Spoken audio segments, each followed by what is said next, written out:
बिस्मिल्लाहिर्रहमानिर्रहीम। आज का लेक्चर हमारा है सेक्शन 47 से लेकर सेक्शन 51 पीपीसी ताज़ीरात पाकिस्तान पर, जिनमें हम टर्म्स डिफाइन करेंगे, जिन पर बात करेंगे। Animal, vessel, year, month, section और ओथ। इन टॉपिक्स पे इंतहाई मुख्तसरन हम अपनी गुजारिशात पेश करेंगे। इनका मानी, मफहूम, इंटरप्रेट और डेफिनीशन जो है वो आपके सामने रखें। Section 7 defines the word animal. I read out that the word animal denotes any living creature other than a human being. यानी मकसद लफ्ज एनिमल जाहिर करता है इंसान के अलावा कोई भी दीगर जो जिंदा मखलूक है, living creature. Section 48 vessel, VESSEL, vessel. इसकी डेफिनेशन इस तरह से है: the word vessel denotes anything made for the conveyance by water of human beings or property. मतलब लफ्ज वेसल का आप जानते हैं लफ्जी मानी होता है बर्तन, कोई चीज रखने का जो बर्तन। लफ्ज वेसल जाहिर करता है इंसानों या जायदाद या कोई भी चीज जिसको पानी के जरिए ले जाना। कन्वेंस मतलब होता है ले जाना। यहां पे बाय द वे एक बात कर दूं कि जो लफ्ज जायदाद है, प्रॉपर्टी है, ये जो मेरे हाथ में बॉल पॉइंट है, ये भी जायदाद की डेफिनेशन में। क्यों? Property includes both movable and immovable property. Property, जायदाद सिर्फ ये नहीं है कि कोई लैंडेड प्रॉपर्टी है, जमीन है, प्लॉट है। ये बॉल पॉइंट भी प्रॉपर्टी है, ये मेज कुर्सी, ये किताब भी प्रॉपर्टी है। तो it includes both movable and immovable. जब इंसानों को या प्रॉपर्टी को पानी के जरिए ले जाना हो तो वो चीज क्या है? वेसल है। एक केस कोर्ट में आया और कोर्ट ने उस पर अपना फैसला दिया कि केस ये था कि जो रेलवे कंपार्टमेंट है, डिब्बा है रेल का, कि ये वेसल है। तो court held it's not a vessel because it's neither a building, tent और vessel within the meaning of section 48। तो वेसल को डिफाइन करती है सेक्शन 48। सेक्शन 49 में लफ्ज ईयर, साल या महीना, मंथ को डिफाइन किया गया। व्हेनेवर, मैं वो अल्फाज पढ़ देता हूं डेफिनेशन वाले। व्हेनेवर द वर्ड ईयर और month is used, it is to be understood that the year or the month is to be reckoned according to the British calendar. यानी जब भी कभी लफ्ज साल या महीना इस्तेमाल होगा तो इसका मतलब, मफहूम क्या समझा जाएगा कि साल या महीना जिसका हिसाब शुमार बरतानवी कैलेंडर के जरिए किया गया है।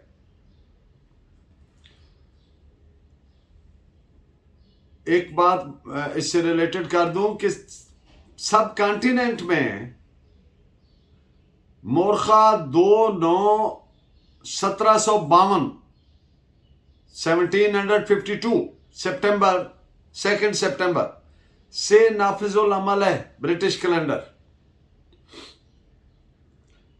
और साल किसको कहते हैं? साल वो अरसा है जिसमें जमीन शुरू करके अपने मदार के गिर्द अपना एक चक्कर मुकम्मल करती है। यानी जहां से स्टार्ट करती है वहीं पे आ जाती है अपना चक्कर मुकम्मल करके। तो साल वो अरसा है। और जो सूरज फलक के दरमियान, जिसको इस्तिवाए फलक भी कहते हैं, यानी जिसमें जो ट्रॉपिकल है उसमें ऑलमोस्ट दरमियान में चल रहा होता है, इसको इक्विनॉक्शियल कहते हैं। जब दिन रात बराबर होते हैं, इक्विनॉक्शियल। तो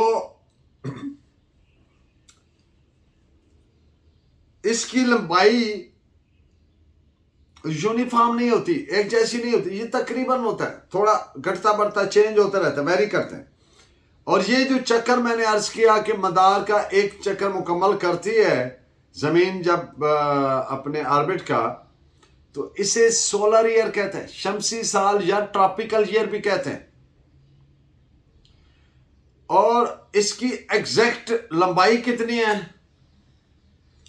दैट इज 65 डेज, 5 घंटे 48 मिनट और 51.6 सेकेंड्स। अब ये जो ऑड आवर्स या डेज बन रहे हैं, इनको एडजस्ट किया गया है, जैसे कि एक लीप के साल की सूरत में हर 4 साल बाद 366 दिनों का होगा, तो उसको लीप का साल कहते हैं। तो बाकी 3 साल क्या होते हैं? 365 साल। अब ये जो ऊपर बनते हैं, एक चक्कर कितने में मुकम्मल होता है? 365 दिन, 5 घंटे 48 मिनट और 51.6 सेकंड्स में। तो ये जो ऊपर इजाफी बनते हैं, इनको एडजस्ट किया गया कैसे? जैसे 31 का महीना, 30 का महीना, लाइक दैट। इस पॉइंट पे आप 24geo.11.c.25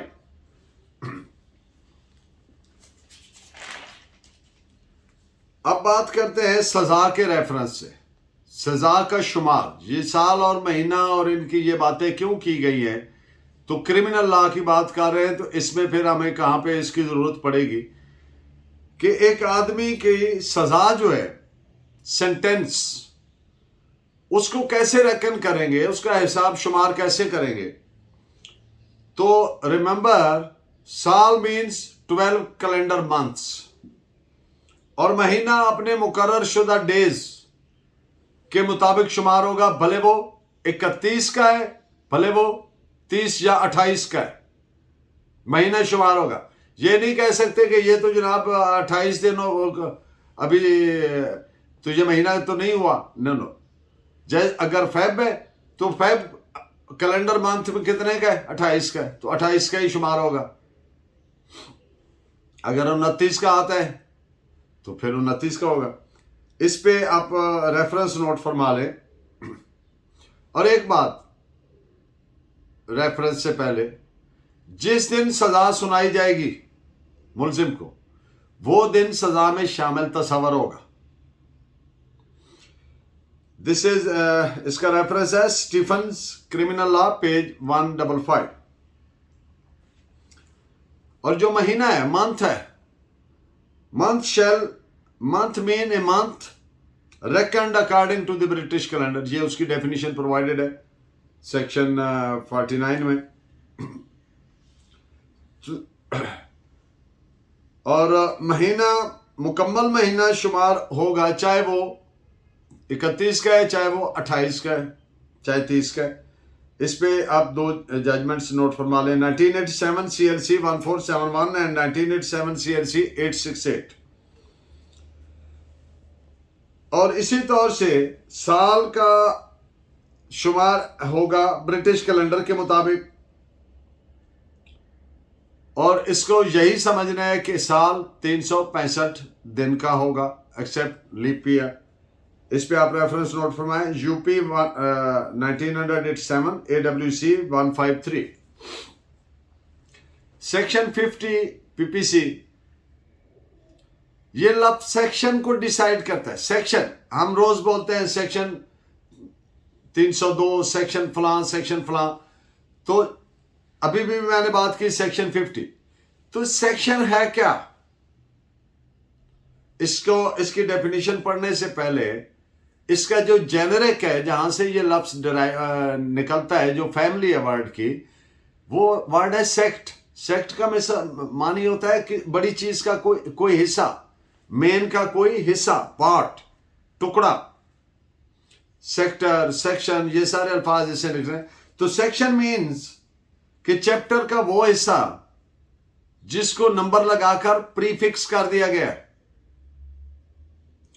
तो अल्फाज जो डेफिनेशन में प्रोवाइडेड है वो भी रीड आउट कर देता हूं. The word section denotes one of those portions of a chapter of this code which are distinguished by prefixed numerical figures. अब बात करते हैं ओथ की. सेक्शन 51. ओथ मीन्स हलफ. Section 51 PPC defines oath. हल्फ एक दीनी सेंस में, यानी जेन में एक मजहबी सेंस रख के एक सालम अफर्मेशन कहते हैं. सालम डिक्लेरेशन कहते हैं. अफर्मेशन मीन्स मुस्बित इकरार कि यस ये ऐसा है, डिनायल के उल्ट. हल्फ एक दीनी सेंस में मुस्बित इकरार है जो कानून ने मुतबादिल के तौर पर दिया है, और कोई भी डिक्लेरेशन जो कानून ने इजाजत या हुक्म दिया है पब्लिक सर्वेंट के सामने या अदालत के सामने, और उसका मकसद क्या है कि उसको बतौर सबूत पेश करना. अब इसकी डेफिनेशन के एग्जैक्ट में लैंग्वेज पढ़ देता हूं. Section 51 PPC. Word oath includes a solemn affirmation substituted by law for oath, and any declaration required or authorized by law to be made before a public servant or to be used for the purpose of proof whether in a court of justice or not. हल्फ किसी चीज का इकरार है या इनकार है, वो चाहे एक बंदे के सामने हो चाहे एक से ज्यादा अफराद के सामने हो, और वो बंदे ऐसे हों जिनको हल्फ लेने का अथॉरिटी हो, मजाज हो. और इसका मकसद क्या है? डिस्कवरी ऑफ ट्रूथ, सच की तलाश, और राइट को एसरटेन करने के लिए. ऑब्जेक्ट क्या है? एसरटेनमेंट ऑफ राइट, ताकि हक का फैसला हो सके. ये एक मुकद्दस बांड है, टाई है. और हल्फ लेने से अगर कोई इंसान झूठा हल्फ देगा तो उसको क्या कर दिया गया कि एक सुपर ह्यूमन फैसले के रिटेलिएशन, सुपर ह्यूमन रिटेलिएशन, और उसको तस्वर क्या है कि अल्लाह अलमाइटी के सामने कन्फ्रंट कर दिया है कि अब तेरा मामला अल्लाह के पास है. अगर तू झूठा हल्फ देगा तो अल्लाह तबारक ताला तेरी फेट का फिर फैसला करेंगे, जो सजा देनी है तुझे देंगे. ये उसका ऑब्जेक्ट है. इन 2 पॉइंट्स पे आप नोट फरमाएं. 2004 CRC 914 और PLJ 2004 क्रिमिनल क्वेटा 1033. एक जनरल मोटी बात के जो ओथ एक्ट है इसकी सेक्शन 8, ये in ordinary course criminal cases से रेलेवेंट नहीं है. इस पे आप जजमेंट नोट फरमाएं. 2003 Pakistan criminal law journal page 811. अब एक बात करते हैं कि ये जो ओथ एक्ट है 1873, इसके तहत अगर दोनों पार्टियां मुतफिक हैं, अब मैं सिविल के सूट की बात कर रहा हूं, सिविल केस की बात कर रहा हूं, अगर दोनों पार्टियां मुतफिक हैं और वो कहती हैं ठीक है जी, ओथ पे एक पार्टी ऑफर करती है, दूसरी पार्टी एक्सेप्ट कर लेती है कि ओथ पे फैसला कर लेते हैं, तो अदालत फिर उसका अपना प्रॉपर तयशुदा जो प्रेस्क्राइब प्रोसीजर है और जो इस बाबत हाई कोर्ट रूल्स हैं उनके मुताबिक प्रोसीड करेगी. भले वो केस आखिरी स्टेज पर हो, तमाम केस राइप हो, तैयार हो और फैसला होने अब सिर्फ आर्गुमेंट्स रहते हो, इस स्टेज पे भी अगर ओथ की ऑफर एक्सेप्टेंस होती है और तो कोर्ट फिर ओथ पर फैसला करने की कर देगी केस का. इस पे आप नोट फरमाए. 1998 MLD 3407. सेक्शन एक होता है जनरल ओथ, एक होता है स्पेशल ओथ. आर्टिकल 163 कानूनी शहादत के तहत जो ओथ की बात है वो जनरल ओथ के सेंस में है, और जो ओथ एक्ट 1873 है ये इसके तहत जब प्रोसीडिंग होगी it shall be deemed to be special oath. इस पे आप जजमेंट नोट फरमाएं 1998 CLC 573। और in the end of today's lecture जो पसमानदा मुमालिक होते हैं वहां के रंग ढंग भी निराले होते हैं, ऐसा याफन से कि पसमानदा में से पाकिस्तान अब लगता है जैसे अफगानिस्तान से भी पीछे। तो रिमेंबर, किसी फौजदारी कानून की तफ्तीश और फैसला ओथ की बुनियाद पर गैर कानूनी है। आर्टिकल 163 कानूनी शहादत इससे मना करता है। No investigation of a criminal case can be decided और कंडक्टेड ऑन ओथ,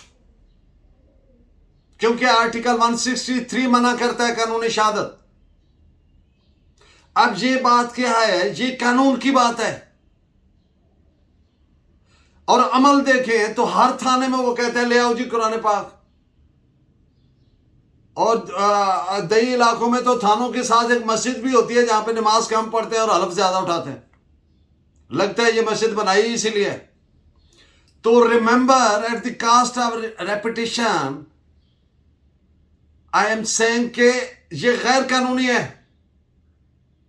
किसी पुलिसिया को इख्तियार नहीं है कि वो किसी फौजदारी केस का फैसला करे, चाहे वो तफ्तीश है कुछ है, कि वो कहे जी हलफ पे फैसला कर लेते हैं। ये गैर कानूनी है।